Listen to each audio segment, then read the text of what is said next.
সেজন্য আল্লাহ তাআলা জানায় দিলেন, অধীনস্থদেরকে নামাজের আদেশ করো আর তুমি এই নামাজের উপরে অটল থাকো। লাভটা কি হবে? আল্লাহ তাআলা বলেন, লা নাসআলুকা রিজকা, আমি তোমাদের কাছে রিজিক চাই না, বরং তোমরা নামাজ যদি পড়ো, অধীনস্থদেরকে যদি পড়াও, লাভ তোমাদের। প্রথম লাভ দুনিয়ার। আল্লাহ তাআলা বলেন, নাহনু নারযুকুকা, আমি আল্লাহ তোমাদেরকে রিজিক প্রদান করব। তাইলে দেখেন, ব্যবসায়ী ব্যবসা করে, নামাজ পড়ে না, রিজিকের আশায়, কাজ হবে? বরকত হবে না। সেজন্য নামাজ পড়লে দুনিয়ায় রিজিকের ব্যবস্থা আল্লাহ তাআলা করে দেন। শত ব্যস্ততা থাক, কাজ থাক, আমরা 5 ওয়াক্ত নামাজ পড়ব। 5 ওয়াক্ত নামাজ সুন্দরভাবে পড়তে একেবারে ধীর স্থিরতার সাথে যায়। সাধারণ মুসল্লিরা তো আর সূরা বাকারা, আল ইমরান দিয়ে পড়বে না, ওনরা তো শেষের 5-7টা সূরা দিয়ে পড়বে, 10টা সূরা দিয়ে পড়বে। ওই সূরাগুলা দিয়ে সুন্দরভাবে 4 রাকাত নামাজ পড়তে 10 মিনিট লাগবে, একেবারে সহি শুদ্ধভাবে। সব মিলিয়ে 5 ওয়াক্ত নামাজে 1.5 ঘন্টা সময় লাগলো। 1.5 ঘন্টা সময় কি একবারে লাগে না 5 বারে লাগে? এক বল খেলা দেখতে তো 2 ঘন্টা একটানা বসে থাকলে মজা হবে, তাই না? অথচ 5 ওয়াক্ত নামাজ 5 ভাগে পড়বে, 1.5 ঘন্টা সময়, মসজিদে ঢুকতে মন চায়। আফসোস, কি বলবো অন্যদের কথা। কত জায়গায় কত মুরব্বী আছে, দাড়িটা পেকে গেছে, চামড়া ঢিল হয়ে গেছে, ঝুলে গেছে, চোখ কোটরের মধ্যে চলে গেছে, 70-75 বছর বয়স, মসজিদের পাশে 4 দোকান আছে, বসে দীর্ঘ সময় বসে চা খায়, টেলিভিশন দেখে, বিড়ি খায়, পান চাবায়, পাশে আজান হয়, নামাজ হয় মসজিদে, আল্লাহর বান্দা ঢুকতে পারে না। নসিব বড় খারাপ। সেজন্য জাহান্নামীরা বলবে, আমরা মুসল্লি ছিলাম না, আমরা মুসল্লি হব। মুসল্লি শুধু নিজে হলে হবে না, অধীনস্থদেরকেও মুসল্লি বানাতে হবে। নামাজ কত বড় গুরুত্বপূর্ণ ইবাদত, রাসূল আকরাম সাল্লাল্লাহু আলাইহি ওয়াসাল্লাম জানায় দেন, as-salatu imaduddin, man aqamas salata faqad aqamad-din, wa man tarakaha faqad hadamad-din। নবীজি সাল্লাল্লাহু আলাইহি ওয়াসাল্লাম বলেন, নামাজ হলো দ্বীনের স্তম্ভ। মান আকামাস সালাহ, যে নামাজ কায়েম করে সে দ্বীন প্রতিষ্ঠা করে। সুবহানাল্লাহ। বলেন তো, আপনাদের এলাকার বেনামাজি যারা মুসলমান ঘরের সন্তান, একজন দিনদার মানুষ গিয়ে যদি ওই বেনামাজি মুসলমানকে বলে, চল আমরা দ্বীন ধ্বংস করব, বেনামাজি ওরে যদি বলা হয়, চল আমি আর তুই গিয়া দ্বীন ধ্বংস করবো, বেনামাজি বলবে, তুমি নামাজ পড়ে কি করলে, আগে পিটাবে ওরে, ঠিক না? বলে, তুমি নামাজ পড়ো আবার দ্বীন ধ্বংস করতে চাও। অথচ ও বেনামাজি, ও জানে না যে ও নামাজ না পড়ে নিজেই দ্বীন ধ্বংস করতেছে। নবীজি এরপরে বলেন, নমান তারাকাহা আইয়ুমান তারাকাস সালাতা ফাকাদ হাদামাদ-দ্বীন, আর যে নামাজ ছেড়ে দিল সে দ্বীন ধ্বংস করলো। তাহলে বেনামাজি দ্বীন ধ্বংসকারীদের একজন। চিন্তা করে দেখছেন বেনামাজির অবস্থা কত খারাপ। শুধু তাই না, রাসূলুল্লাহ সাল্লাল্লাহু আলাইহি ওয়াসাল্লাম জানায় দেন, আউয়ালু মা ইউহাসাবু বিহিল আবদু ইয়াউমাল কিয়ামাতিস সালাহ, কিয়ামতের দিন সর্বপ্রথম নামাজের হিসাব হবে। যার নামাজের হিসাবটা সহজ হয়ে যাবে, আল্লাহ রাব্বুল আলামিন তার বাকি হিসাবগুলা সহজ করে দিবে। সেজন্য মুমিন হিসাবে জান্নাতে যেতে হলে, জাহান্নাম থেকে বাঁচতে হলে, বড় জোরে আপনাদের কাছে অনুরোধ করে বলতেছি, যারা নামাজ পড়েন তো আলহামদুলিল্লাহ, যারা পড়েন না, মাঝে মধ্যে 2 ওয়াক্ত পড়েন, 2 ওয়াক্ত পড়েন না, জাহান্নামের কথা চিন্তা করে হলেও 5 ওয়াক্ত নামাজটা পড়েন, শত ব্যস্ততার মধ্যে হলেও পড়েন। হয়তো প্রথম প্রথম কষ্ট লাগবে, এরপরে এক সময় অভ্যাস হবে, এরপরে এক সময় নামাজ না পড়লে আর ভালো লাগবে, ঠিক কিনা বলে? এখন পড়তে কষ্ট হইতেছে, আর এক সময় না পড়লে ভাল লাগবে। তাহলে জাহান্নামীরা জাহান্নামে যাওয়ার প্রথম কারণ বলল, লাম নাকু মিনাল মুসাল্লিন, আমরা মুসল্লি ছিলাম না। নামাজ তো এমন এক ইবাদত, নামাজের মাধ্যমে আল্লাহ তাআলার সাথে বান্দা সবচাইতে নৈকট্য অর্জন করে। শুধু তাই না, দুনিয়ার প্রয়োজন নামাজের মাধ্যমে আল্লাহ তাআলার কাছ থেকেই প্রয়োজন মেটানো যায়। সালাতুল হাজতের মাধ্যমে এরপরে আল্লাহ তাআলা জবাব দেয়। সুবহানাল্লাহ। বান্দা সিজদার মাধ্যমে আল্লাহ তাআলার সবচাইতে নৈকট্য অর্জন করে। ওয়াসজুদ ওয়াকতারিব, সিজদা করো আর নৈকট্য অর্জন করো। সুবহানাল্লাহ। রাসূল আকরাম সাল্লাল্লাহু আলাইহি ওয়াসাল্লাম অন্তরের প্রশান্তি আনয়নের জন্য সালাত নামাজ পড়তেন। নবীজির নামাজের ইতিহাস বললে তো লম্বা সময় লাগবে।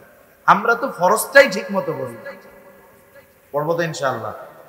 আল্লাহ তৌফিক দান করুন। যারা পড়ি তো আলহামদুলিল্লাহ, যারা পড়ি না তারা পড়বে।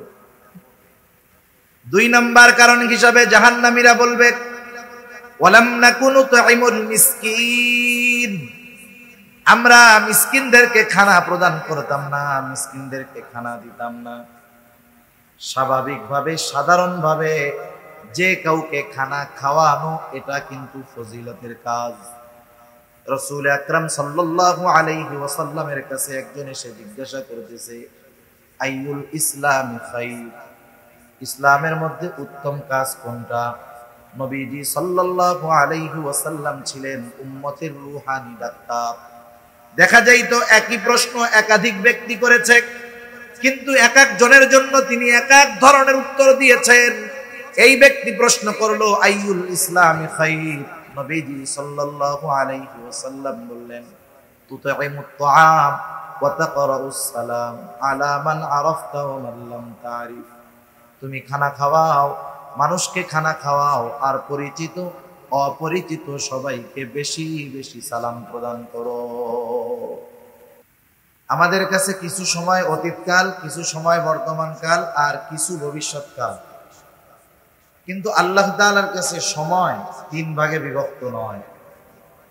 আল্লাহ তাআলার কাছে সব বর্তমান। আমাদের কাছে যেটা অতীত, আল্লাহ তাআলার কাছে বর্তমান। আমাদের কাছে যেটা ভবিষ্যৎ, অর্থাৎ যেই সময়ের অবস্থা খবর আমরা জানি না, আল্লাহ তাআলার কাছে সেটাও বর্তমান। সুবহানাল্লাহ।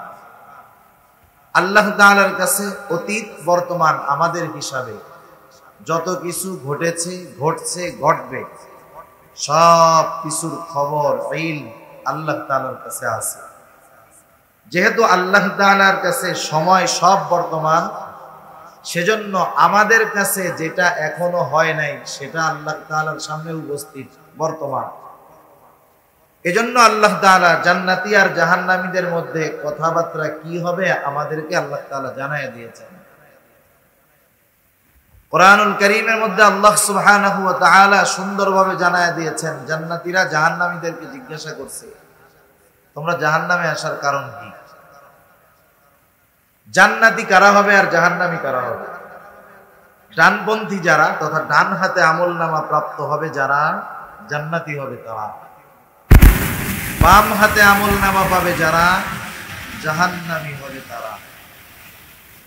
কিয়ামতের ময়দানে একটা মানুষের সবচাইতে বেশি চিন্তার যেই সময়গুলা, এর মধ্যে একটা সময় হলো যখন আমলনামা মানুষের কাছে পৌঁছায় দেওয়া হবে। আল্লাহ সুবহানাহু ওয়া তাআলা আমাদের প্রত্যেকের দুনিয়াতে যে আমল আমরা করছি সেই আমলগুলা ফাইল আকারে, বোঝানোর জন্য বলতেছি, ফাইল আকারে আমাদের প্রত্যেকের কাছে পৌঁছায়। সুবহানাল্লাহ। 2 কাঁধের 2 ফেরেশতা লিখতেছে, আর একজন ফেরেশতা আমাদের কথাগুলা সংরক্ষণ করতেছে, সব ফাইল আকারে আছে। কিয়ামতের দিন আল্লাহ তাআলা আমলনামা ছেড়ে দিবেন। যার যেই ফাইল, যার যেই আমলনামা যথাযথভাবে তার হাতের মধ্যেই এসে পৌঁছাবে। কেউ ডান হাতে পাবে, কেউ বাম হাতে পাবে। যারা ডান হাতে পাবে এরা আনন্দিত হয়ে যাবে। আল্লাহ তাআলা কোরআনুল কারীমের মধ্যে বলেন فَأَمَّا مَنْ أُوتِيَ كِتَابَهُ بِيَمِينِهِ فَيَقُولُ هَاؤُمُ اقْرَءُوا كِتَابِيَهْ।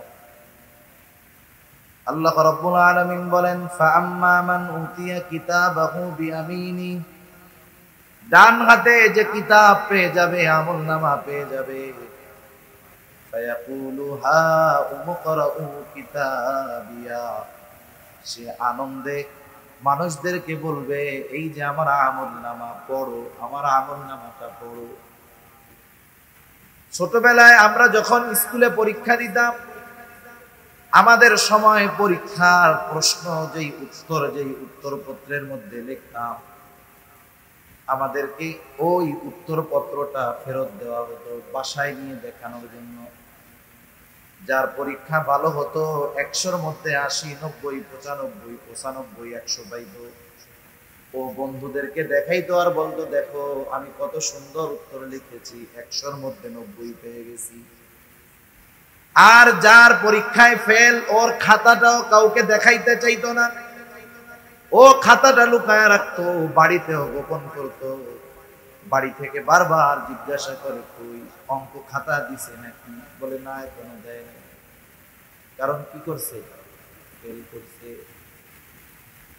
আনন্দে আমরা যেমন ওই প্রশ্নের উত্তরপত্রটা দেখাই, আমলনামা ডান হাতে পাবার পর আনন্দে সে বলবে, আমার আমলনামা তোমরা পড়ো।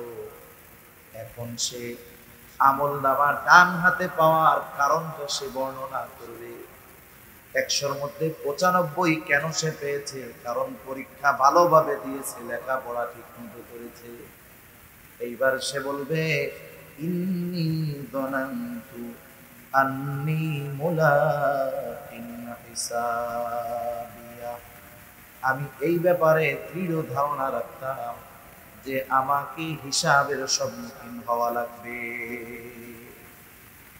দুনিয়াতে আমি এই বিষয়ের উপরে দৃঢ় বিশ্বাস রাখতাম, সেই জন্য দুনিয়ার আমল আমি সুন্দর করছি, এই জন্য ডান হাতে আমলনামা করছি।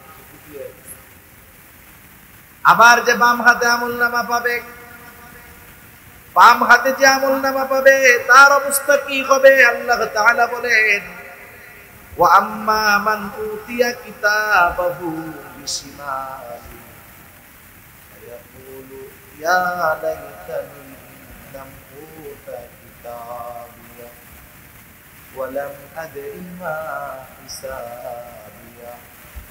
যে বাম হাতে আমলনামা প্রাপ্ত হবে সে বলবে, হায় আমার দুর্ভোগ,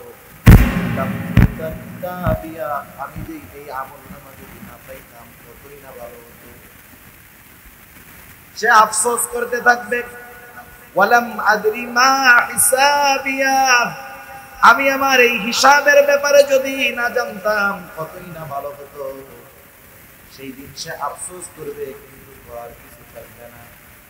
ডান হাতে আমলনামা প্রাপ্ত মানুষগুলা হবে জান্নাতি।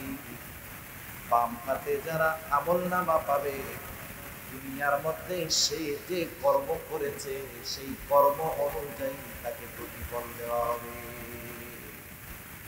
এই কথাটাই এখানে মূলত বোঝানো উদ্দেশ্য। কুল্লু নাফসিন বিমা কাসাবাত রহিনা, প্রত্যেক প্রাণ তার কর্মের ব্যাপারে সে আবদ্ধ, বন্ধক রাখছে, মানে খারাপ কাজ করছে সে ওই খারাপ কাজের প্রতিদান করে। তবে ইল্লা সাহাবাল ইয়ামিন, ডানপন্থী তথা যারা ডান হাতে আমলনামা পাইছে তারা ছাড়া। আল্লাহ রাব্বুল আলামিন এরপরে যারা ডানপন্থী তথা জান্নাতি তাদের অবস্থা কি হবে? জান্নাতীরা যখন জান্নাতের মধ্যে চলে যাবে, জান্নাতে যাওয়ার আগ পর্যন্ত প্রত্যেকটা মানুষ সর্বোচ্চ চিন্তায় থাকবে। সেই দিন মানুষেরা প্রত্যেকে নিজের চিন্তায় বিভোর থাকবে। কুরআনুল কারীমের মধ্যে আল্লাহ তাআলা বলেন, ইয়াউমা ইয়াফিরু মারউ মিন আখিহি ওয়া উম্মিহি ওয়া আবিহি ওয়া সাহিবাতিহি ওয়া বানিহি লিকুল্লি ইমরিইন মিনহুম ইয়াউমাইযিন শা'নুন ইউগনি। সেই দিন তো এমন একটি, দুনিয়ায় ভাইয়ের সাথে কত মহব্বত, সেই দিন ভাইয়ের থেকে পালাবে। চিন্তা করবে, যদি ভাইয়ের সাথে দেখা হয়, একটা নেকি যদি চায় বসে, পালায় চলে যাবে। বাবার থেকে পালাবে, মার থেকে পালাবে, স্ত্রী থেকে পালাবে, সন্তানের থেকে পালাবে। কেউ চাইবে না পরিচিত কারোর সাথে দেখা হয়ে যাক। দেখা যদি হয়েও যায়, সে পরিচয় কেউ অস্বীকার করবে। সবাই তো করবে। যেই মা 10 মাস গর্ভে ধারণ করছে, 2 বছর দুধ পান করিয়েছে নিঃস্বার্থে, দুনিয়ার মানুষের মধ্যে নদীর কথা বলে, অন্যান্য মানুষের মধ্যে যে সবচাইতে নিঃস্বার্থভাবে ভালোবাসে সে হলো মা। ওই কঠিন মুসিবত কিয়ামতের দিন মা তার সন্তানের পরিচয়কে অস্বীকার করবে। এমন কঠিন একদিন সেই দিন। সেজন্য প্রত্যেকটা মানুষ পেরেশান। কিন্তু যখন মানুষ জান্নাতে চলে যাবে, এখন তো আর চিন্তা নাই, টেনশন আছে, ওখানে তো সালাম, শান্তি আর শান্তি। জান্নাতীরা জান্নাতে গিয়ে এবার তাদেরকে খুঁজতে থাকবে, দুনিয়াতে যাদের সাথে তার সম্পর্ক ছিল খুঁজতে থাকবে কোথায় তারা। সবাইকে তো পাবে না, একসাথে স্কুলে পড়ছে, একসাথে খেলাধুলা করছে, সে জান্নাতি, দেখা যাবে তার আর এক বন্ধু সে হয়ে গেছে জাহান্নামী। কোথায় তারা? আল্লাহ রাব্বুল আলামিন জান্নাতি আর জাহান্নামীদের মধ্যে কথোপকথনের ব্যবস্থা করে দিবেন। জান্নাতি আর জাহান্নামীদের মধ্যে কথোপকথনের ব্যবস্থা আল্লাহ তাআলা করবেন। প্রথমত যখন জান্নাতীরা জাহান্নামীদের ওই অবস্থান দেখতে পাবে, কষ্ট দেখতে পাবে, তখন তারা যেই নিয়ামত পেয়েছে, জান্নাত পেয়েছে, এই জান্নাত পাওয়ার কৃতজ্ঞতা আল্লাহ তাআলার কৃতজ্ঞতা আরো বাড়ায়া দিবে। যখন কেউ শুধু শান্তির মধ্যে থাকে, কষ্টের ব্যাপারে তার কোনো জ্ঞান থাকে না, সে এই শান্তির মর্ম বুঝতে পারে না। জাহান্নামীদের ওই দুর্দশা দেখে জান্নাতীরা বুঝতে পারবে আল্লাহ তাআলা কত মেহেরবানি আমাদের উপর করছেন। জান্নাতীরা পরস্পর কথাবার্তা বলবে, ফি জান্নাতিন ইয়াতাসাআলুনা আনিল মুজরিমিন। তাফসীরে ইবনে কাসীরের মধ্যে আসছে জান্নাতীরা পরস্পর বলাবলি করবে, জান্নাতীরা জাহান্নামীদেরকে জিজ্ঞাসা করবে। আল্লাহ তাআলা কত সুন্দরভাবে এই কথোপকথনের কথা আমাদেরকে জানায়া দিয়েছেন। ফি জান্নাতিন ইয়াতাসাআলুনা আনিল মুজরিমিন মা সালাকাকুম ফি সাকার। মুজরিম তথা পাপী জাহান্নামীদের কাছে তারা জানতে চাইবে, মা সালাকাকুম ফি সাকার, কোন জিনিস তোমাদেরকে এই জাহান্নামে আনলো, কোন কারণে জাহান্নামে তোমরা আসতে বাধ্য হইলা। এবার জাহান্নামীরা জাহান্নামে যাওয়ার কারণগুলো বলবে। অল্প সময় এই কারণগুলো যাই না, আমরা ইনশাআল্লাহ আলোচনা শেষ করে দেব। জাহান্নামীরা জাহান্নামে যাওয়ার কারণগুলো এবার তারা বলবে। এই সূরার মধ্যে 4টি কারণ জাহান্নামীরা তাদের জাহান্নামে যাওয়ার কারণ হিসেবে উল্লেখ করবে। কয়টা কারণ? 4টা কারণ। এই 4 কারণ, জাহান্নামে যাওয়ার 4 কারণ যদি আমাদের কারো মধ্যে থাকে, বিপদের বিষয় না? সেজন্য ওই 4 কারণ যদি আমাদের কারো মধ্যে থাকে, ওই মন্দ কারণগুলো বের করতে হবে, নাইলে বলা যায় না এই কারণে আল্লাহ না করুন জাহান্নামে যাওয়া লাগবে। জাহান্নামীরা বলবে, ক্বালু লাম নাকু মিনাল মুসাল্লিন। 1 নাম্বার কারণ, আমরা মুসল্লি ছিলাম না। আমরা তো মনে করি সপ্তাহে একদিন নামাজ পড়লেই সে মুসল্লি, বিষয়টা এমন নয়। আমার আগে হযরত আরশের ছায়ায় যেই 7 শ্রেণীর মানুষ স্থান পাবে, এর মধ্যে একজন হলো সেই ব্যক্তি, রাজুলুন কলবুহু মুআল্লাকুম বিল মাসাজিদ। ওই ব্যক্তি যার অন্তর সর্বদা মসজিদের সাথে থাকে, সে হলো অরিজিনাল মুসল্লি। আর যেই ব্যক্তির অন্তর সর্বদা মসজিদের সাথে থাকে, সে কখনো নামাজ ত্যাগ করে না, সে কখনো নামাজ পরিত্যাগ করে না, বরং তার দুনিয়ার মধ্যে সবচাইতে গুরুত্ব যেই ব্যাপারে থাকে সেটার নাম হলো নামাজ। জাগতিক যত ব্যস্ততা তার থাকুক না কেন, নামাজের সময় হলে তার অন্য কোনো কিছুর আর পেরেশানি থাকে না, সব নামাজের দিকে সে ঝুঁকিয়ে দেয়, নামাজের ব্যাপারে সে চিন্তিত বেশি থাকে। আচ্ছা একটু বলেন তো, দুনিয়ায় আমাদের দেশ 92% মুসলমানের দেশ। কিছু জিনিস আছে শুধু দাবি করলে হয় না। 92% মুসলমানের দেশ, আমরা দাবি করি, কিন্তু জরিপ হলো আমাদের দেশে যত মুসলমান আছে এই মুসলমানদের মধ্যে শতকরা 10 ভাগও নয়, বরং তার অনেক কম। 7-8% মানুষ সর্বোচ্চ 5 ওয়াক্ত নামাজ পড়ে। বাকি 93% মুসলমানের হিসাবে 93% মুসলমান 5 ওয়াক্ত নামাজ পড়ে না। ঢাকা শহর সহ আমাদের গ্রাম অঞ্চলগুলোতে জুমার দিন মসজিদ ভরে যায়, 5-7 তলা মসজিদ ভরে, বিশাল, রাস্তায় জায়গা থাকে না, জ্যাম লেগে যায় ঢাকার মধ্যে।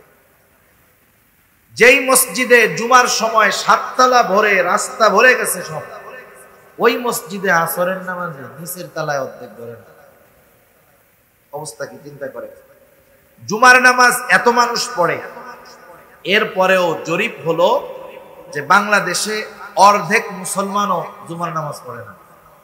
তার মানে হিসাবে আমরা মুসলমানের সংখ্যা যা, তার অর্ধেক ফুল ফিল বেনামাজ, জুমার নামাজও পড়ে না। এগুলো এমনি মুসল্লি তো হইতে পারে নাই, সাপ্তাহিক মুসল্লি হইতে পারে না। অথচ চিন্তা করে দেখেন নামাজ কত গুরুত্বপূর্ণ একটা ইবাদত। যে কথা বলতে চেয়েছিলাম, দুনিয়ার মানুষ যারা বেনামাজি, নামাজ পড়ে না, নামাজের গুরুত্বটা কিন্তু বোঝে, নামাজ যে ফরজ এটা বোঝে, কিন্তু নামাজ পড়ে না। এর কারণটা কি? আপনাদের বাজারে যারা বেনামাজি, জিজ্ঞাসা করবেন, ব্যবসায়ী যদি হয়, নামাজ পড়ো না কেন? বলে ভাই আসর, মাগরিব, এশা এই 3 ওয়াক্ত এমন এক ওয়াক্ত, এই টাইমে দোকানের মধ্যে ক্রেতা আসে বেশি, তাই না? তার মানে সে নামাজ না পড়ার কারণ হলো জীবিকা উপার্জন, রিজক অন্বেষণ করতে গিয়ে সে নামাজ পড়ে না। যেই ব্যক্তি রিক্সা চালায়, অটো চালায়, সিএনজি চালায়, জিজ্ঞাসা করেন নামাজ পড়ো না কেন? সে বলবে সময় পাই না, পেটের চিন্তা কইরাই তো অস্থির, কামাই রোজগার ভালো হয় না, নামাজ পড়বো কেমনে?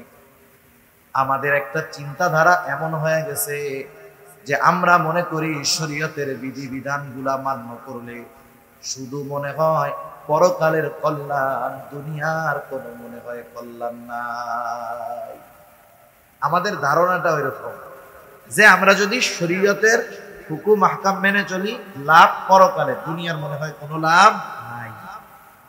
যদি দুনিয়ার লাভটা বুঝতো সাধারণ মানুষ, ব্যবসায়ী দোকান বন্ধ করে তাহলে নামাজ পড়বে। আল্লাহ তাআলা কত সুন্দরভাবে জানায় দেন, নামাজ পড়লে শুধু পরকালের লাভ না, দুনিয়ার লাভ আছে না নাই? তাইলে আমরা ছোট্ট একটু আলোচনায় জানতে পারলাম, মানুষ, অধিকাংশ মানুষ নামাজ না পড়ার অন্যতম একটি কারণ রুজি রোজগার করার জন্য নামাজ পড়ে না, টাইম পায় না, ঠিক না? এখন বলেন রিজিকের মালিক কে? আর একটু জোরে কর না, কে? আল্লাহ তাআলা কি বলেন আমরা একটু শুনি। আল্লাহ তাআলা বলেন, ওয়া'মুর আহলাকা বিস-সালাতি ওয়াসতাবির আলাইহা লা নাসআলুকা রিজকা। আল্লাহ রাব্বুল আলামিন বলেন, ওয়া'মুর আহলাকা বিস-সালাতি ওয়াসতাবির আলাইহা, তুমি তোমার পরিবার, পরিজন, অধীনস্থদেরকে নামাজের আদেশ করো। তারাও পড়বে, তাদেরকেও পড়াও, তুমিও তার উপরে অটল থাকো, তুমিও নামাজি হও। কারণ একা নামাজ পড়লে হবে না, একা জাহান্নাম থেকে বাঁচলে হবে না। কারণ আল্লাহ তাআলা বলেন, ইয়া আইয়ুহাল্লাযীনা আমানু কু আনফুসাকুম ওয়া আহলিকুম নারা। আল্লাহ তাআলা বলেন, হে ঈমানদারেরা, তুমি নিজে এবং তোমার অধীনস্থদেরকে জাহান্নামের আগুন থেকে বাঁচাও। দুনিয়ার অনেক নেককার মানুষ, ভালো মানুষ, দিনদার মানুষ, আখিরাতে এই যে তার অধীনস্থদেরকে দ্বীনের উপরে চলার আদেশ নির্দেশ না দেওয়ার কারণে দুনিয়ায় ভালো আমল করনেওয়ালা লোকটা কিয়ামতে এদের কারণে ধরা খেয়ে যায়। এজন্য আমরা অনেক সময়, অনেক মানুষ আছে ঘরের থেকে ফজরের নামাজ পড়তে বের হয়, দরজাটা এত আস্তে খুলে যাতে আওয়াজে ছেলে মেয়ে স্ত্রী সন্তানের ঘুম না ভাঙা যায়, একা একা নামাজ পড়ে চলে আসছে, ঘরের সবাই ঘুমিয়ে দিচ্ছে না, সে তো মনে করতেছে আমি নামাজ পড়ে আসলাম, সে তো তার সন্তান, অধীনস্থ পরিবার পরিজন এদেরকেও জাহান্নামের দিকে ঠিক ঠেলা দিল। ওদেরকে ঠেলে দেওয়ার কারণে ওরাও টাই না, ওই নামাজিকে ওরাও জাহান্নামে নেই, একা পড়ছে, এদের পড়তে বলে নাই। সেজন্য আল্লাহ তাআলা জানায় দিলেন, অধীনস্থদেরকে নামাজের আদেশ করো, আর তুমি এই নামাজের উপরে অটল থাকো। লাভটা কি হবে? আল্লাহ তাআলা বলেন, লা নাসআলুকা রিজকা, আমি তোমাদের কাছে রিজিক চাই না, বরং তোমরা নামাজ যদি পড়ো, অধীনস্থদেরকে যদি পড়াও, লাভ তোমাদের। প্রথম লাভ দুনিয়ার। আল্লাহ তাআলা বলেন, নাহনু নারযুকুকা, আমি আল্লাহ তোমাদেরকে রিজিক প্রদান করব। তাইলে দেখেন, ব্যবসায়ী ব্যবসা করে, নামাজ পড়ে না, রিজিকের আশায়, কাজ হবে? বরকত হবে না। সেজন্য নামাজ পড়লে দুনিয়ায় রিজিকের ব্যবস্থা আল্লাহ তাআলা করে দেন। শত ব্যস্ততা থাক, কাজ থাক, আমরা 5 ওয়াক্ত নামাজ পড়ব। 5 ওয়াক্ত নামাজ সুন্দরভাবে পড়তে একেবারে ধীর স্থিরতার সাথে যায়। সাধারণ মুসল্লিরা তো আর সূরা বাকারা আল ইমরান দিয়ে পড়বে না, ওনরা তো শেষের 5-7টা সূরা দিয়ে পড়বে, 10টা সূরা দিয়ে পড়বে। ওই সূরাগুলা দিয়ে সুন্দরভাবে 4 রাকাত নামাজ পড়তে 10 মিনিট লাগবে, একেবারে সহি শুদ্ধভাবে। সব মিলিয়ে 5 ওয়াক্ত নামাজে 1.5 ঘন্টা সময় লাগলো। 1.5 ঘন্টা সময় কি একবারে লাগে না 5 বারে লাগে? এক বল খেলা দেখতে তো 2 ঘন্টা একটানা বসে থাকলে মজা হবে, তাই না? অথচ 5 ওয়াক্ত নামাজ 5 ভাগে পড়বে, 1.5 ঘন্টা সময়, মসজিদে ঢুকতে মন চায়। আফসোস, কি বলবো অন্যদের কথা। কত জায়গায় কত মুরব্বী আছে, দাড়িটা পেকে গেছে, চামড়া ঢিল হয়ে গেছে, ঝুলে গেছে, চোখ কোটরের মধ্যে চলে গেছে, 70-75 বছর বয়স, মসজিদের পাশে 4 দোকান, বসে দীর্ঘ সময় বসে চা খায়, টেলিভিশন দেখে, বিড়ি খায়, পান চাবায়, পাশে আজান হয়, নামাজ হয় মসজিদে, আল্লাহর বান্দা ঢুকতে পারে না। নসিব বড় খারাপ। সেজন্য জাহান্নামীরা বলবে, আমরা মুসল্লি ছিলাম না, আমরা মুসল্লি হব। মুসল্লি শুধু নিজে হলে হবে না, অধীনস্থদেরকেও মুসল্লি বানাতে হবে। নামাজ কত বড় গুরুত্বপূর্ণ ইবাদত, রাসূল আকরাম সাল্লাল্লাহু আলাইহি ওয়াসাল্লাম জানায়া দেন, আস-সালাতু ইমাদুদ্দিন, মান আকামাস সালাতা ফাকাদ আকামাদ-দ্বীন, ওয়া মান তারাকাহা ফাকাদ হাদামাদ-দ্বীন। নবীজি সাল্লাল্লাহু আলাইহি ওয়াসাল্লাম বলেন, নামাজ হলো দ্বীনের স্তম্ভ। মান আকামাস সালাহ, যে নামাজ কায়েম করে সে দ্বীন প্রতিষ্ঠা করে। সুবহানাল্লাহ। বলেন তো, আপনাদের এলাকার বেনামাজি যারা মুসলমান ঘরের সন্তান, একজন দিনদার মানুষ গিয়ে যদি ওই বেনামাজি মুসলমানকে বলে, চল আমরা দ্বীন ধ্বংস করব, বেনামাজি ওরে যদি বলা হয়, চল আমি আর তুই গিয়া দ্বীন ধ্বংস করব, বেনামাজি বলবে, তুমি নামাজ পড়ে কি করলে, আগে পিটাবে ওরে, ঠিক না? বলে, তুমি নামাজ পড়ো আবার দ্বীন ধ্বংস করতে চাও। অথচ ও বেনামাজি, ও জানে না যে ও নামাজ না পড়ে নিজেই দ্বীন ধ্বংস করতেছে। নবীজি এরপরে বলেন, ওয়ামান তারাকাহা ওয়ামান তারাকাস সালাতা ফাকাদ হাদামাদ-দ্বীন, আর যে নামাজ ছেড়ে দিল সে দ্বীন ধ্বংস করলো। তাহলে বেনামাজি দ্বীন ধ্বংসকারীদের একজন। চিন্তা করে দেখছেন বেনামাজির অবস্থা কত খারাপ। শুধু তাই না, রাসূলুল্লাহ সাল্লাল্লাহু আলাইহি ওয়াসাল্লাম জানায় দেন, আউয়ালু মা ইউহাসাবু বিহিল আবদু ইয়াউমাল কিয়ামাতিস সালাহ, কিয়ামতের দিন সর্বপ্রথম নামাজের হিসাব হবে। যার নামাজের হিসাবটা সহজ হয়ে যাবে, আল্লাহ রাব্বুল আলামিন তার বাকি হিসাবগুলা সহজ করে দিবে। সেজন্য মুমিন হিসাবে জান্নাতে যেতে হলে, জাহান্নাম থেকে বাঁচতে হলে, বড় জোরে আপনাদের কাছে অনুরোধ করে বলতেছি, যারা নামাজ পড়েন তো আলহামদুলিল্লাহ, যারা পড়েন না, মাঝে মধ্যে 2 ওয়াক্ত পড়েন, 2 ওয়াক্ত পড়েন না, জাহান্নামের কথা চিন্তা করে হলেও 5 ওয়াক্ত নামাজটা পড়েন। শত ব্যস্ততার মধ্যে হলেও পড়েন। হয়তো প্রথম প্রথম কষ্ট লাগবে, এরপরে এক সময় অভ্যাস হবে, এরপরে এক সময় নামাজ না পড়লে আর ভালো লাগবে না, ঠিক কিনা বলে? এখন পড়তে কষ্ট হইতেছে, আর এক সময় না পড়লে ভালো লাগবে। তাহলে জাহান্নামীরা জাহান্নামে যাওয়ার প্রথম কারণ বলল লাম নাকু মিনাল মুসাল্লিন, আমরা মুসল্লি ছিলাম না। নামাজ তো এমন এক ইবাদত, নামাজের মাধ্যমে আল্লাহ তাআলার সাথে বান্দা সবচাইতে নৈকট্য অর্জন করে। শুধু তাই না, দুনিয়ার প্রয়োজন নামাজের মাধ্যমে আল্লাহ তাআলার কাছ থেকেই প্রয়োজন মেটানো যায়। সালাতুল হাজতের মাধ্যমে এরপরে আল্লাহ তাআলা জবাব দেয়। সুবহানাল্লাহ। বান্দা সিজদার মাধ্যমে আল্লাহ তাআলার সবচাইতে নৈকট্য অর্জন করে। ওয়াসজুদ ওয়াকতারিব, সিজদা করো আর নৈকট্য অর্জন করো। সুবহানাল্লাহ। রাসূল আকরাম সাল্লাল্লাহু আলাইহি ওয়াসাল্লাম অন্তরের প্রশান্তি আনয়নের জন্য সালাত নামাজ পড়তেন। নবীজির নামাজের ইতিহাস বললে তো লম্বা সময় লাগবে, আমরা তো ফরজটাই ঠিক মতো পড়ি না। পড়বো তো ইনশাআল্লাহ, আল্লাহ তৌফিক দান করুন। যারা পড়ি তো আলহামদুলিল্লাহ, যারা পড়ি না তারা পড়বে।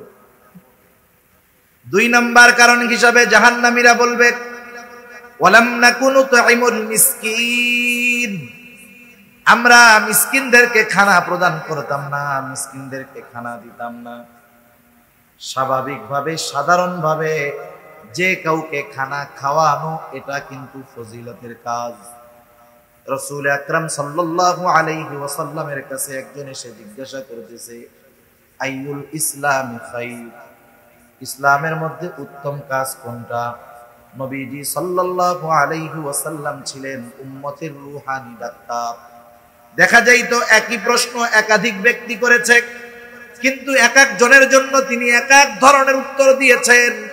এই ব্যক্তি প্রশ্ন করলো আইয়ুল ইসলামি খায়র, নবীজি সাল্লাল্লাহু আলাইহি ওয়াসাল্লাম বললেন তুতঈমুত তাআম ওয়া তাকরাউস সালাম আলা মান আরাফতা ওয়া মান লাম তারিফ, তুমি খানা খাওয়াও, মানুষকে খানা খাওয়াও, আর পরিচিত অপরিচিত সবাইকে বেশি বেশি সালাম প্রদান করো। এ দুটা ইসলামে উত্তম কাজ, সাধারণভাবে খানা খাওয়ানো। কিন্তু এটা বুঝতে হবে যে সাধারণভাবে খানা খাওয়ানোর সিস্টেমটাও ঠিক হইতে হবে। আপনাদের এলাকার খবর জানি না, এখন তো মানুষকে দাওয়াত দেয় পাবার আশায়।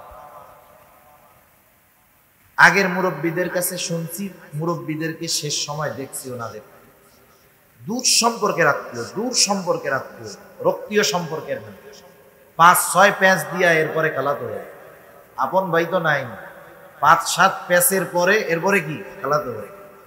ওই খালাতো ভাইয়ের মেয়ের বিবাহ, দাওয়াত দেয় নাই কেন? এই জন্য রাগ হয়েছে, কথা কয় না, অভিমান করছে। তোমার মেয়ে বিবাহ দিলে আমাকে দাওয়াত দিলাম, রাগ হয়েছে। আর এই জামানায় যাকে দাওয়াত দেওয়া হয়, দাওয়াত দিলে খুশি তো বহুত দূর, টেনশনে পড়ে যায়। যে কমিউনিটি সেন্টারে সব আটকাইয়া খাওয়াইয়া দাওয়াইয়া পাশে সামনে টেবিল নিয়ে বসে থাকে, টাকা না দিয়ে উপায় আছে। এই জামানায় মানুষ দাওয়াত দেও বাইসা বাইসা, যাদেরকে দাওয়াত দিলে বড় বড় নোট দিবে এদেরকে দাওয়াত। এই দাওয়াত খাওয়ানোতে কোনো লাভ নেই, কারণ এই দাওয়াত তো প্রতিদানের আশায় খাওয়াইতেছে, ঠিক কিনা বলে? আরো কত খাওয়ানো আছে, সব খাওয়ানোর কথা সব জায়গায় কইতে হয় না। তা যাই হোক, এই একটাই বলি, প্রতিদানের আশায় যদি খাওয়ায় কোনো লাভ নাই। আর যদি আল্লাহর জন্য খাওয়ানো হয়, একজন ধনী মানুষ হতে পারে, তারে খাওয়াইলাম আল্লাহর জন্য, ওই খাওয়ানোর মধ্যেও ফজিলত আছে, ঠিক কিনা? এটা সাহাবাদের একটা গুণ, তারা মানুষরে খানা খাওয়াইতেন প্রতিদানের আশায় নয়, এমনটাও আশা করতেন না। অনেক সময় আমরা বলি যে তার উপকার করলাম, প্রতিদান না দেয় না দিক, একটু ধন্যবাদও দিল না, আফসোস করি না। সাহাবারা কেমন ছিল, তাদের গুণ ছিল কেমন, তারা মানুষকে খানা খাওয়াইতো কেন? আল্লাহ তাআলা বলেন ইন্নামা নুতঈমুকুম লিওয়াজহিল্লাহ লা নুরিদু মিনকুম জাযাআন ওয়ালা শুকুরা। তারা বলে ইন্নামা নুতঈমুকুম লিওয়াজহিল্লাহ, আমরা তোমাদেরকে খানা খাওয়াইছি আল্লাহর জন্য, যেহেতু আল্লাহর জন্য খানা খাওয়াইছি, লা নুরিদু মিনকুম জাযাআ, আমরা তোমাদের কাছে কোনো প্রতিদান চাই না।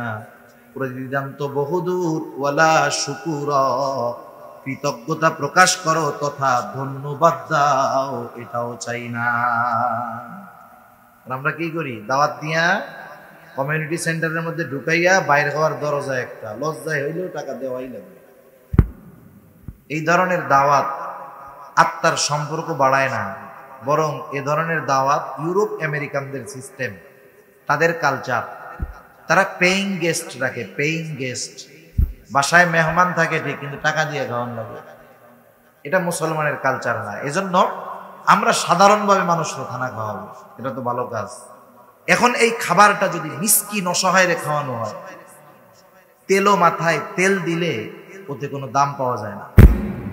যে প্রতিদিন ভালো খায় তারে ভালো খাওয়াইয়া সুনাম হয় না, দোয়া পাওয়া যায় না। বরং খাওয়ানোর পরে সে আগে 5 দিন যা খাইছে এটার সাথে এটার কম্পেয়ার করে, কি বলে, যারে গতকাল যে গোশটা খাইলাম মেজবানির গোশ, ওটা যে মজা লাগছে, আজকে এটা জাল বেশি হয়ে গেছে। ও তো প্রতিদিন খায়, এই জন্য খাওয়ার পরে শুকরিয়ার টাইম তো নাই। ও কম্পেয়ার করে, তুলনা করে, আগের দিনেরটা কেমন হয়েছে, ওই বাড়িরটা কেমন হয়েছে, ওই হোটেলেরটা কেমন হয়েছে। কিন্তু আমি আপনি যদি একজন অসহায়রে খাওয়াই যে 1 মাস গরুর গোশতের গ্রানই পায় নাই, লবণ কম হইল না বেশি হইল, জাল হইল না কম হইল, ওইটা দেখবে না, ও খাইয়া খুশি হয়ে যাবে, ঠিক কিনা বলেন? সেজন্য মিসকিনদেরকে খানা খাওয়ানো বড় ফজিলতের কাজ। আমার কাছে সামর্থ্য নাই, আমি খাওয়াইতে পারি না, আরেকজনকে উৎসাহ দিব, নিরুৎসাহিত করব না। নিজে খানা খাওয়াইতে পারলে সবচেয়ে ভালো। আমি পারলাম না, আমার কাছে একজন আসছে সাহায্যের জন্য, ভাই 10টা টাকা দেন কিছু খাবো, আমার কাছে নাই। আমার বন্ধু পাশে আছে, আমি যদি তাকে বলি বন্ধু তুমি তাকে 10টা টাকা দাও, সে যদি দেয়, আমি 10 টাকা দান না করেও শুধুমাত্র সুপারিশ করার কারণে তার দানের সমপরিমাণ সওয়াবের মালিক আমি হয়ে যাব। প্রথম আমি নিজে খাওয়াবো যদি পারি, না পারলে আরেকজনকে কি দিব? উৎসাহ দিব, নিরুৎসাহিত করব না। এই নিরুৎসাহিত করা হলো আবু জেহেল মার্কা কাজ। সূরা মাউনের শুরুতে কাফেরদের 3টা বদঅভ্যাসের কথা আল্লাহ তাআলা বলেছেন। কাফেরদের 3 বদঅভ্যাসের মধ্যে একটা কি? ওয়ালা ইয়াহুদ্দু আলা তুআমিল মিসকিন। তারা মিসকিনদেরকে খানা দেয় না, বরং আরো কি করে? নিরুৎসাহিত করে। কতজন আছে এরকম? অভাব নাই এমন মানুষের, নিজে তো দিলই না, আরেকজন যখন দিতে যায় বলে ওরে না দিয়ে আমারে দে, আমি একটা চা খাইয়ে দেব। একজন মানুষ যদি আমার আপনার কাছে কিছু চাইতে আসে, ধরেন সেই লোকটা ধোঁকাবাজ হতে পারে, আমি তার ব্যাপারে সুনিশ্চিতভাবে জানি না যে লোকটা ধোঁকাবাজ আসছে, আমি আমার নিয়ত ঠিক রাইখা তাকে যদি কিছু দিয়ে দেই, আশা করা যায় আমার নিয়তের কারণে সে ধোঁকা দিতে পারে, কিন্তু আমার নিয়তের কারণে আমি সওয়াব বঞ্চিত হব না। এরপরে আমার কাছে নাই, আমি তাকে উত্তম কথার দ্বারা ফিরাইয়া দিব, নাই বলে বিরক্ত হব না। কারণ যারা অসহায় এদেরও একটা আত্মমর্যাদা আছে। মনে করেন 2 জন মানুষ এক জায়গায় আছে, একজনের কাছে এসে সাহায্য চাইলে, বলে যে কিছু দেন, এই বেচারা রাগ হয়ে গেল, ধর তোমাদের জ্বালায় রাস্তাঘাটে চলা যায় না, রাগ হইয়া 100 টাকার নোট একটা দিয়ে দিল। সচরাচর সাধারণত রাস্তাঘাটে ভিক্ষা কয় টাকা? 10 টাকা 20 টাকা নয় দেওয়া হয়। 100 টাকা দেওয়া এটা বড় একটা ব্যাপার না? 100 টাকা দিছে, কিন্তু ব্যবহার করছে কি? খারাপ। পাশে আরেকজনের কাছে গেছে, তার কাছে নাই, সে দিতে পারে নাই, সে সুন্দর ভাষায় বলছে ভাই এখন তো আমার কাছে নাই, তুমি পরে যদি আসো দেখা করো ইনশাল্লাহ আমি দিব, আইসো। হ্যাঁ, সুন্দর একটা হাসি দিল, কিন্তু দিতে পারলো না। বলেন তো ওই গরিব মানুষ খারাপ আচরণকারীর 100 টাকা পেয়ে নাকি ওই লোকটা দেয় নাই তার সুন্দর আচরণ পেয়ে খুশি হবে? সুন্দর আচরণে খুশি হবে। এজন্য উত্তম কথা, উত্তম আচরণ এটাও একটা ভালো কাজ। তাহলে মিসকিনদেরকে খানা না দেওয়া, অপরকে নিরুৎসাহিত করা, এটা কাফেরদের অভ্যাস। কাদের অভ্যাস? একটু জোরে বলেন না, কাদের অভ্যাস? কাফেরদের অভ্যাস। যারা মিসকিনদেরকে খানা দেয় না, অপরকে দিতে নিরুৎসাহিত করে, তারা দুনিয়াতে রিজিক সংকীর্ণতায় পড়বে, দুনিয়াতে থাকবে মাগার খাইতে পারবে না। আছে না এরকম অনেক মানুষ? আল্লাহ কত টাকা পয়সা দিছে, বয়স 35-40 বছর, আল্লাহ তাআলা গলায় ক্লোজ করে দিছে, কিছু খাইতে পারে না। এমন রোগ আল্লাহ তাআলা দিছে, যেই লোক চাইলে ডেলি 2টা গরু জবাই দিয়া মেজবানি খাইতে পারে, খাওয়াইতে পারে। এমন রোগ হয়ে গেছে 40 বছর বয়সে, ডাক্তার বলছে বাঁচতে চাইলে আমার কথা মতো চলতে হবে। কি করব? বলে ভাত খাইতে পারবা না, গোশতর গন্ধও শুকতে পারবা না। তাহলে খামো কি? বলে তোমার কিডনি সমস্যা, ডায়াবেটিস সমস্যা, হাই প্রেসার, খাবা কি তুমি?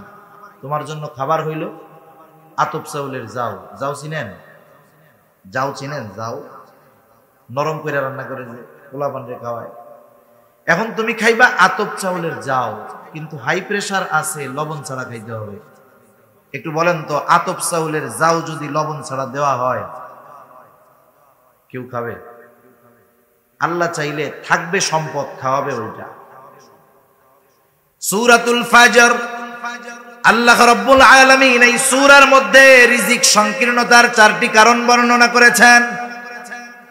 আল্লাহ তাআলা কোরআনুল কারীমের ওই সূরা ফাজরের মধ্যে বলেন, ফাআম্মাল ইনসানু ইযা মাবতালাহু রাব্বুহু ফাআকরামাহু ওয়া না'আমা। আল্লাহ তাআলা যখন মানুষের পরীক্ষা নেওয়ার জন্য আল্লাহ তাআলা তাকে নিয়ামত দেন, ইযা মাবতালাহু রাব্বুহু ফাআকরামাহু ওয়া না'আমা, তাকে সম্মানিত করেন, নিয়ামত দেন, সম্পদের মালিক বানায় দেন। ওই লোকটা তখন বলতে থাকে, ফায়াকুলু রব্বি আকরামান, আমার রব আমাকে সম্মানিত করেছে। দুনিয়ার মধ্যে অনেক মানুষ আছে নামাজ রোজা কিছুর ধার ধারে না, কিন্তু সম্পদের মালিক আছে না? আবার তার প্রতিবেশী নামাজ পড়ে, দ্বীনের উপরে চলে, কিন্তু অভাবে জীবন যাপন করে। বলেন তো এমন দিনদার মানুষ আছে না নাই? এইবার ওই বেনামাজি বদ্দিন সম্পদের মালিক নামাজিরে বলে, নামাজ পড়ে তুই কি করলি? খায় কে, মোটা হয় কে? নামাজ পড়স তুই, বরকত দেয় আল্লাহ আমারে। চিন্তা করছেন কত বড় খারাপের খারাপ। নামাজ কালাম পড়ি না, তাই আল্লাহ কত সম্মানিত করছে। আর যদি পড়তাম তোরা না খায় মুরগি। ও তো ভাবতেছে আল্লাহ ওকে মোহাব্বত করে সম্পদ দিছে।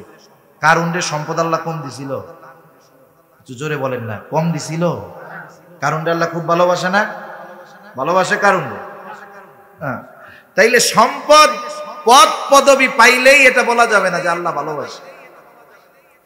সেজন্য আল্লাহ তাআলা সম্পদ মাঝে মধ্যে পরীক্ষা করার জন্য দেন। এরপরে যখন আল্লাহ তাআলা ওয়া আম্মাল ইনসানু ইযা মাবতালাহু ফাকাদারা আলাইহি রিজকাহ ফায়াকুলু রব্বি আহানান, আবার আল্লাহ তাআলা যখন মানুষের পরীক্ষা নেওয়ার জন্য রিজিকের মধ্যে সংকীর্ণতা দেন, সম্পদ কেড়ে নেন, সম্মান পদ পদবি সব কেড়ে নেন, এইবার ওই লোকটা যখন রিজিক সংকীর্ণতায় ভোগে, সে বলে ফায়াকুলু রব্বি আহানান, আমার রব আমাকে অসম্মানিত করেছে। তাফসীরের মধ্যে মুফাসসিরিনে কেরাম বলেন, মানে সে বলতে চায় যে আমি সম্মানের উপযুক্ত ছিলাম, কিন্তু আমার রব আমারে সম্মানিত করে নাই। নাউযুবিল্লাহ। তাইলে এটা আল্লাহর ব্যাপারে তার কি একটা অভিযোগ দায়ের করেছে না? এবার আল্লাহ তাআলা ওই শ্রেণীর মানুষের এই অভিযোগের জবাব দিচ্ছেন যে তোমাদের রিজিকের সংকীর্ণতা কেন হয়েছে। আল্লাহ তাআলা বলেন, কাল্লা বাল্লা তুকরিমুনাল ইয়াতীম। আল্লাহ তাআলা বলেন কখনো নয়, বরং তোমাদের রিজিক সংকীর্ণতার অন্যতম কারণ হলো তোমরা ইয়াতীমকে সম্মান করো না, তথা ইয়াতীমের হক যথাযথভাবে আদায় করো না। এরপরে আল্লাহ তাআলা বলেন, ওয়ালা তাহাদ্দুনা আলা তুআমিল মিসকিন,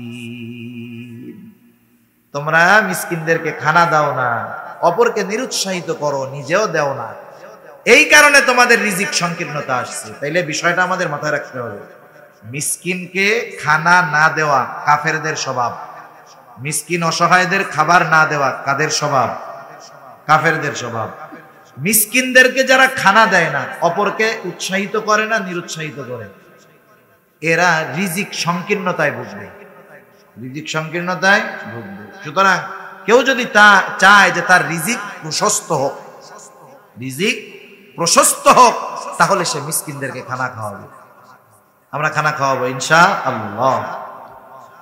এরপরে জাহান্নামীরা তাদের জাহান্নামে যাওয়ার 3 নাম্বার কারণ হিসাবে বলবে, আমরা অহেতুক মজলিসের মধ্যে, অনর্থক মজলিসের মধ্যে বসে সময় ক্ষেপণ করতাম।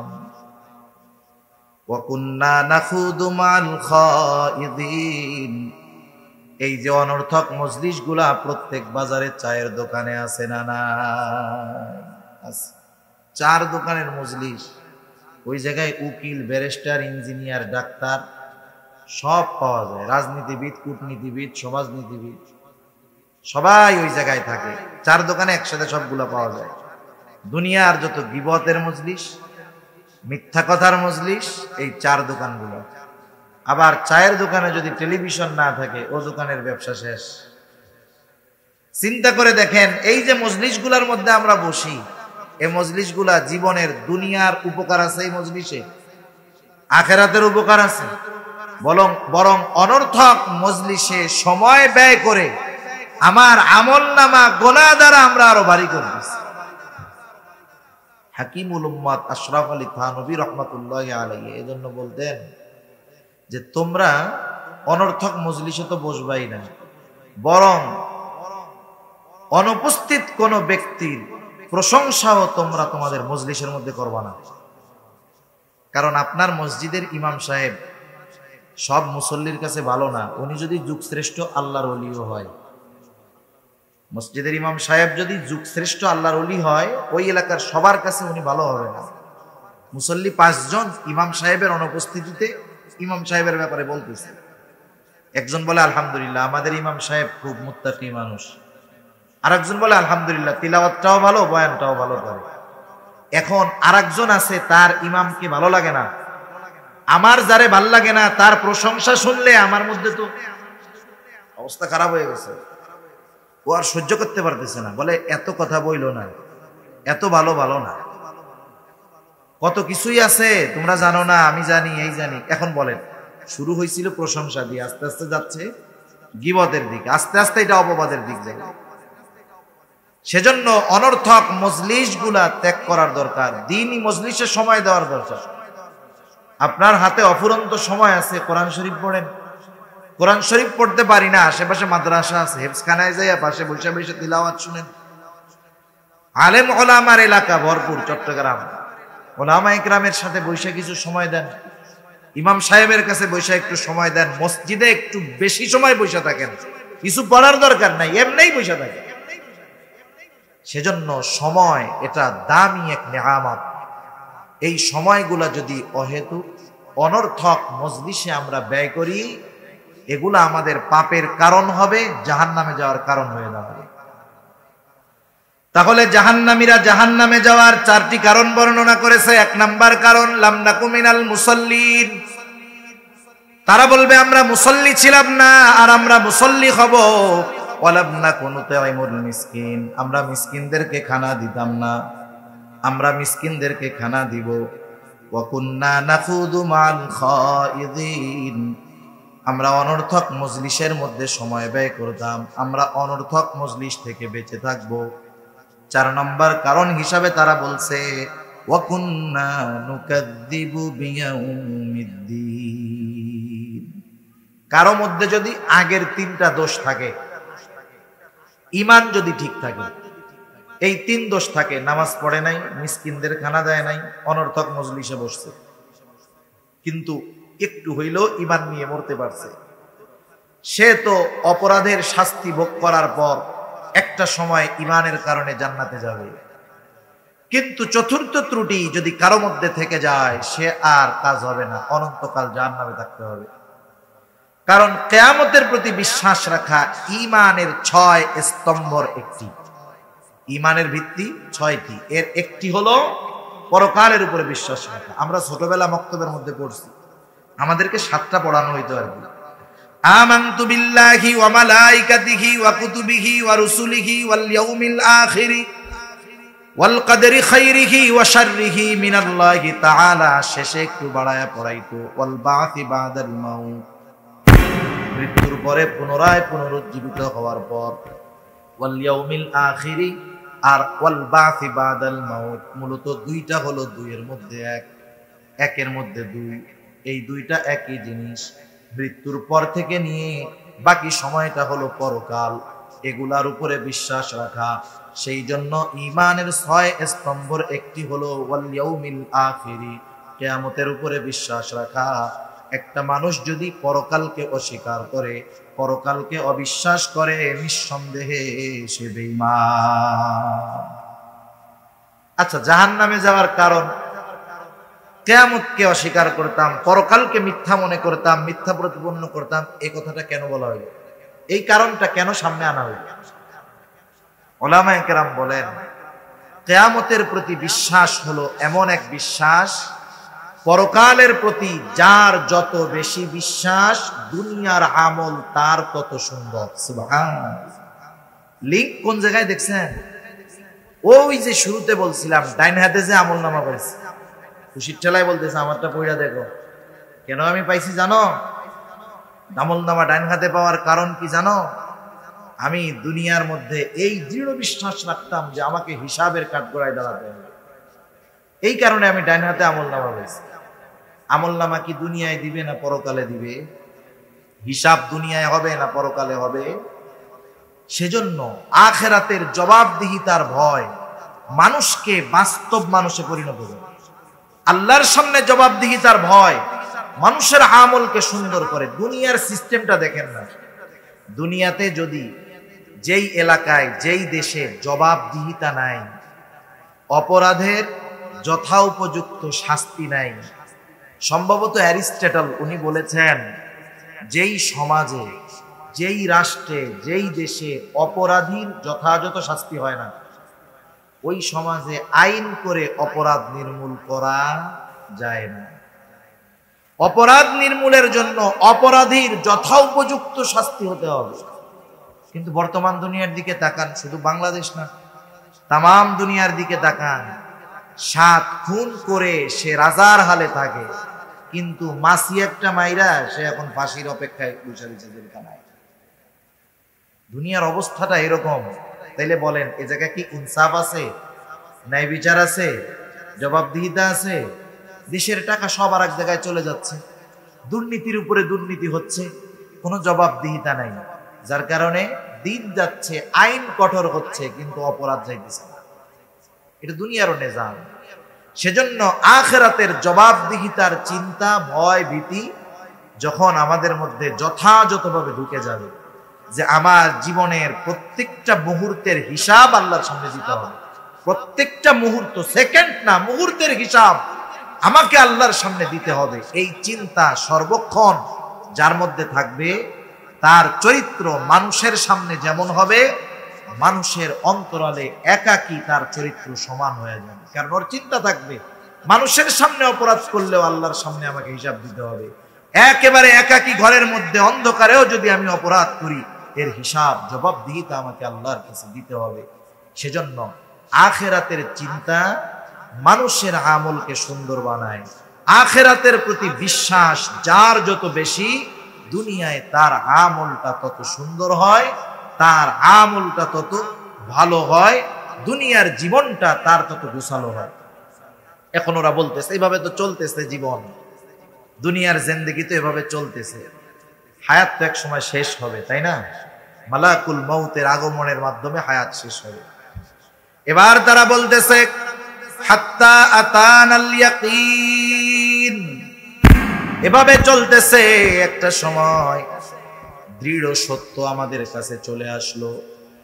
ইয়াকিন এর অর্থ, এর উদ্দেশ্য হলো মাউত। আল্লাহ তাআলা কোরআনুল কারীমের আরেক জায়গায় বলেন, ওয়া'বুদ রাব্বাকা হাত্তা ইয়াতিয়াকাল ইয়াকিন, আপনি আপনার রবের ইবাদত করেন কোন পর্যন্ত? হাত্তা ইয়াতিয়াকাল ইয়াকিন, দৃঢ় সত্যর আগমন পর্যন্ত, তথা মৃত্যুর আগ পর্যন্ত। এভাবে জীবন চলতেছে, একটা সময় মউত চলে আসছে, আমি আর ফিরে যেতে পারি নাই, ভালো কাজ করতে পারি নাই, তাওবা করতে পারি নাই, নেক আমল করতে পারি নাই। মৃত্যুর পরে যারা দুনিয়াতে ভালো কাজ করে না, গুনার কাজ করে, মৃত্যুর পরে আফসোস হবে, আকাঙ্ক্ষা হবে আবার দুনিয়ায় ফিরে আসতে যদি পারতাম, ভালো কাজ করতাম, আশা হবে, আকাঙ্ক্ষা হবে, কিন্তু দুনিয়ায় কি ফিরে আসা যাবে? ফিরে আসা আর যাবে না। সেজন্য আমরা দুনিয়াতে থাকতে থাকতেই ভালো কাজগুলা করতে হবে। জাহান্নামীদের জাহান্নামে যাওয়ার যে 4টি কারণ আমরা জানলাম, এগুলা যদি আমাদের মধ্যে থাকে, কারণগুলা বের করতে হবে। আল্লাহ সুবহানাহু ওয়া তাআলা আমাদের সবাইকে কথাগুলা অনুযায়ী যথাযথভাবে আমল করবার তৌফিক দান করুন। সকলে বলি আমিন, আরো জোরে বলি আমিন। ওয়া আখিরু দাওয়ানা আনিল হামদুলিল্লাহি রাব্বিল আলামিন। আসসালামু আলাইকুম ওয়া রাহমাতুল্লাহি ওয়া বারাকাতুহু।